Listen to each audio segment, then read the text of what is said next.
Good afternoon mga katindero. So isang mapagpalang araw at isang magandang hapon.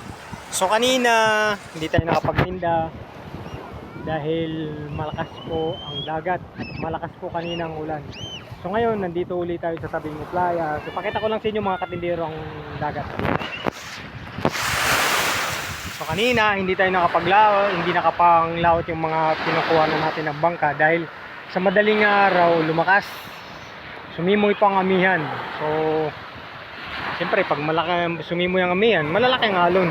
So hindi nakakalaot yung mga pinagkukuhanan natin. Kagaya nitong bangka na natin natabihan ko ngayon, ito po ay hindi nakalaot kaninang madaling araw. So hindi tayo nakapagtinda ngayong araw. So rest muna pag may time.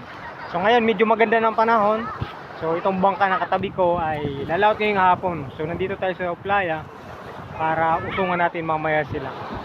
Ibaba yung bangka para ngayong hapon makalaot sila. So pakita ko lang sa inyo mga katindero at mga katambay ko dyan na lumakas po kanina ang dagat. Pakita ko lang yung dumi sa tabing playa hanggang dun. So katunayan yan, pag malakas ang alon,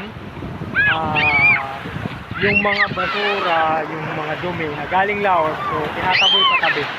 So yan ang palatandaan dito sa tabing playa namin. Pag malakas, sari-saring basura pa lang makikita mo sa tabing playa. So yan ilang bangka po yung nalalaot, isa, dalawa, tatlo, hanggang dun sa dulo. Yan po ang mga lalaot ngayong hapon. So yan po ang aabangan natin mamayang gabi. Pag may huli, yun po huli ang kukuhanin natin. So ang karga po ng mga bangka ngayon na ginagamit nila ay lambat. So kung tawagin dito sa amin, barangay. So makikita nyo, nakakarga na. So ready na. Lalaot na lang, maya pa. Siguro mga 5 PM. Abang-abang na lang kami dito sa tabing playa dahil makikiusong kami. So mga katropa, salamat din sa mga bagong followers ko at yung mga nagla-like sa video natin. Siyempre, pag nag-like kayo, share na rin para makatulong din tayo. Okay. Yun lang po mga katropa. God bless.